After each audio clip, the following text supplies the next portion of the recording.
ఉన్న బంగారాన్ని విడిపించి ఆ రోజు ఆన్లైన్ రేటుకే మేము కొంటాం. Sharma gold company. నమస్తే, వెల్కమ్ టు సుమన్ టీవీ. నేను మీ యామ్ని.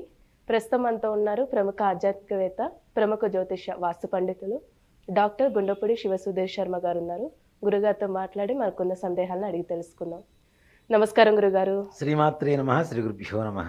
గురుగారు, ఈ నెల మనకి జ్యేష్ఠ అమావాస్య రాబోతుంది. అసలు ప్రాముఖ్యత ఏంటండి? ఎలాంటి పరిహారం చేసుకుంటే మంచిది ఆ రోజు? జ్యేష్ఠ బహుళ అమావాస్య. మనం అంతకుముందు కూడా జ్యేష్ఠ పౌర్ణమి గురించి మాట్లాడుకున్నాం. లక్ష్మీదేవి అనుగ్రహం కలగాలి అంటే చాలా మంచిది అని. జ్యేష్ఠాదేవి అంటే లక్ష్మీదేవి యొక్క సహోదరి. అంతేకాకుండా శనీశ్వరుడు భార్య పేరు కూడా జ్యేష్ఠాదేవి. ప్రతి ఒక్కరూ బాధపడేటువంటిది ఏంటి అంటే ఆర్థికపరమైనటువంటి ఇబ్బందులతో ఎక్కువ మంది బాధపడుతూ ఉంటారు కదా.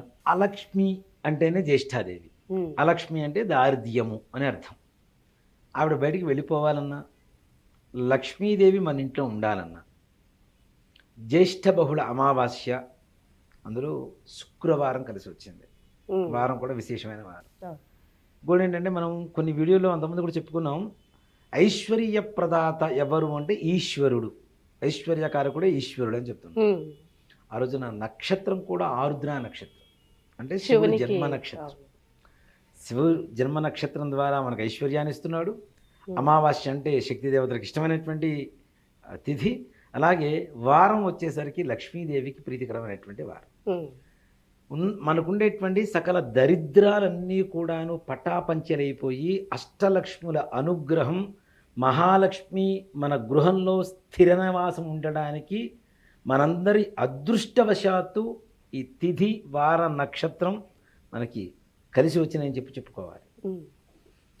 అలాంటి రోజులు, అంత పరమ పవిత్రమైనటువంటి రోజు, అంత శక్తివంతమైన రోజు అంటే ఆ రోజుల్లో ఏం చేస్తే బాగుంటుంది అనేటువంటిది చాలామందికి ఉండేటువంటి అనుమానం. ఇంట్లో శుభ్రత లేకపోతే లక్ష్మీదేవి ఎక్కడా ఉండదు. అపరిశుభ్రత ఎక్కడ ఉంటుందో అలక్ష్మి అక్కడ నివాసం ఉంటుంది. పరిశుభ్రత ఎక్కడ ఉంటుందో ఆ మహాలక్ష్మీదేవి అక్కడ నివాసం ఉంటుంది.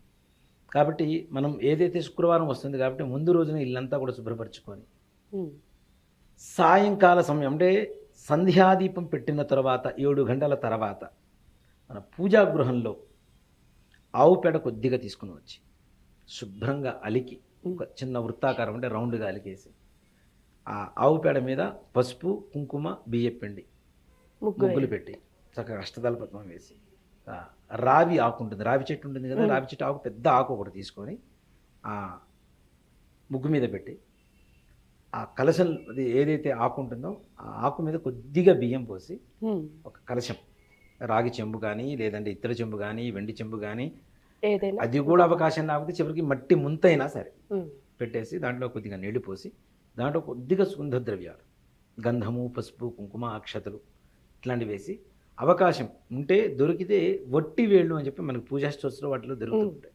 వట్టి వేళ్ళు కూడా కొద్దిగా దాంట్లో వేసి దాంట్లో మామిడాకులు పెట్టి ఒక కొబ్బరికాయ పెట్టి మంచి బ్లౌజ్ పీస్, అది కూడా ఎలా ఉండాలి అంటే మనం పూజ చేసిన తర్వాత బ్లౌజ్ పీస్ మనం కుట్టించుకునే వాళ్ళలాగా ఉండాలి. ఇంట్లో ఆడవాళ్ళు ఎవరైతే ఉంటారో మంచిగా కుట్టించుకొని వేసుకునేలాగా మంచి బ్లౌజ్ పీస్ ఒకటి తీసుకొని మంచిగా ఫోల్డ్ చేసి ఇట్లా అమ్మవారిని కలిసి ఆవాహనం చేసుకొని లక్ష్మీ అమ్మవారిని అష్టోత్తర పూజ.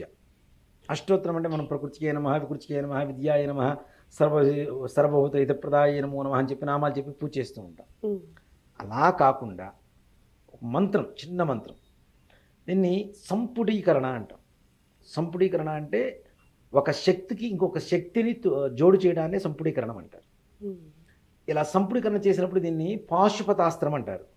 పాశుపతం అంటే అర్జునుడికి ఈశ్వరుడు ఇచ్చినటువంటి ఒక అస్త్రం, ఒక బాణం. దానికి ఉన్నటువంటి లక్షణాలు ఏమిటి అంటే ఒకసారి ప్రయోగం చేస్తే మరలా పని చేసుకోకుండా వెనక్కి తిరిగి రాదు.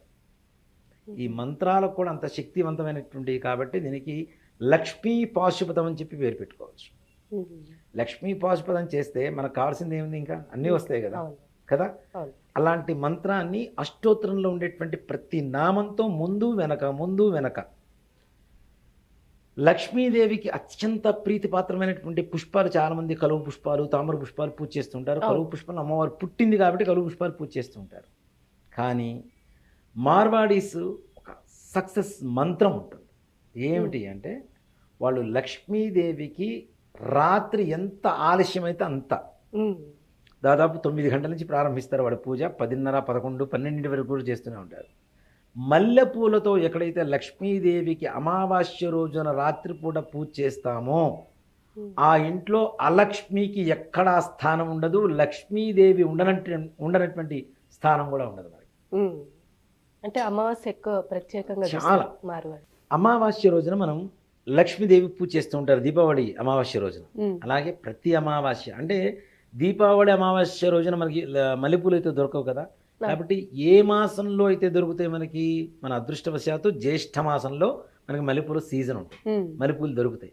కాబట్టి జ్యేష్ఠ మాసానికి అధిపతి జ్యేష్ఠ నక్షత్రం కాబట్టి జ్యేష్ఠాదేవి దోషం వెళ్ళిపోయి మహాలక్ష్మీదేవి అనుగ్రహం కలగాలి అంటే అర్ధరాత్రి పూట సమయం కావచ్చు, 9 గంటల నుంచి కావచ్చు, 7:30 గంటల నుంచి కావచ్చు, లక్ష్మీదేవికి మనం చెప్పినటువంటి మంత్రంతో మల్లెపూలతో పూజ చేసి చక్కగా ఈ పాయసం, మనం బియ్యం, బెల్లం, పాలతో ఉండేటువంటి తీపి పాయసం ఏదైతే ఉంటుందో అది నివేదన పెడితే అమ్మవారి అనుగ్రహం పరిపూర్ణంగా మనకు చెందుతుంది.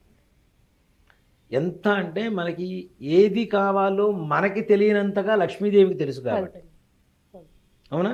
ఇప్పుడు నాకేం కావాలో నా తల్లికి నాకంటే బాగా తెలుస్తుంది.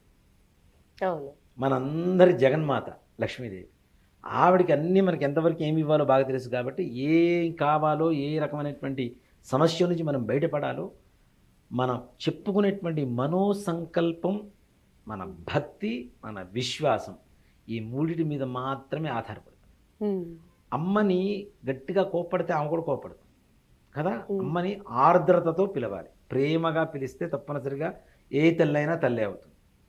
అలాంటిది జగన్మాత మనకి గ్యారంటీ కరుణిస్తుందని చెప్పడంలో ఏమాత్రం కూడా సంశయం లేదు. మరి ఆ మంత్రం ఏంటంటే అలానే ఇక్కడ ఇప్పుడు మనం అష్టోత్తరం పూజ చేస్తుంటాం కదా నాన్న, ఆవాహన చేస్తాం, కలశం మీద ఆవాహన చేస్తాం అమ్మవారిని. చేసిన తర్వాత ఓం శ్రీం హ్రీం శ్రీం మహాలక్ష్మి నమో నమః, ఓం ప్రకృత్యై నమః అష్టోత్తరంలో ఒక నామం. మరలా ఓం శ్రీం హ్రీం శ్రీం మహాలక్ష్మి నమో నమః ఒక నామం అయిపోయింది. మరలా రెండో నామానికి ముందు మళ్ళీ ఇంకోసారి చెప్పాలి, ఓం శ్రీం హ్రీం శ్రీం మహాలక్ష్మి నమో నమః వికృత్యై నమః, ఓం శ్రీం హ్రీం శ్రీం మహాలక్ష్మి నమో నమః. ఇలా ప్రతి నామానికి అమ్మవారి బీజాక్షరాలు ముందు వెనక సంపుడీకరణ చేసుకుంటూ మల్లెపూలతో పూజ చేసి ఎవరైతే పాయసం నివేదన పెట్టి ప్రసాదంగా తీసుకుంటారో ఆ ఇంట్లో అష్టైశ్వర్యాభివృద్ధి తప్పనిసరిగా జరుగుతుంది. దారిద్ర్యం అనే దానికి మాటకి కూడా తావు లేకుండా వెళ్ళిపోతుంది.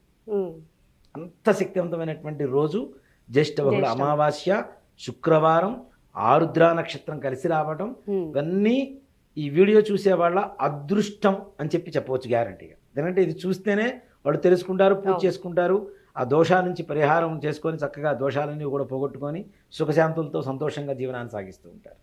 కాబట్టి ఇది ఎవరు కూడా మిస్ అవ్వకండి తప్పనిసరిగా. ఇదేదో కొత్తగా నేనేదో సృష్టించుకొని చెప్తున్నది కాదు. మన శాస్త్రాల్లో, పరిహార శాస్త్రాల్లో కావచ్చు, లేదంటే మన మంత్ర శాస్త్రంలో కావచ్చు, ఇలాంటి పూజలు చాలా రకాలు ఉన్నాయి, అంతర్గతంగా ఉన్నాయి, బయటికి తెలియనటువంటివి. వాటి గురించి తెలుసుకొని మన ద్వారా నలుగురికి మంచి జరిగితే ఆ మంచిలో కొంత భాగమైనా మనకు జరుగుతుంది అనేటువంటి ఒక సదుద్దేశంతో, సర్వే జనా సుఖినో భవంతు అనేటువంటి ఒక సత్సంకల్పంతో ఈ వీడియో చేయడం జరుగుతుంది. కాబట్టి అందరూ చూడండి, తప్పనిసరిగా మహాలక్ష్మీదేవి అనుగ్రహాన్ని పొందండి, సంకల్ప సిద్ధి పొందండి, సకలైశ్వర్య ప్రాప్తి పొంది సంతోషించండి. మంచి పరిహారం తెలియజేశారు గురుగారు, ధన్యవాదాలు. శ్రీమాత్రే నమః, శ్రీ గురుభ్యో నమః. సుమన్ టీవీలో మీ పర్సనల్ అండ్ బిజినెస్ ప్రమోషన్స్ కోసం కింది నెంబర్కి కాంటాక్ట్ చేయండి.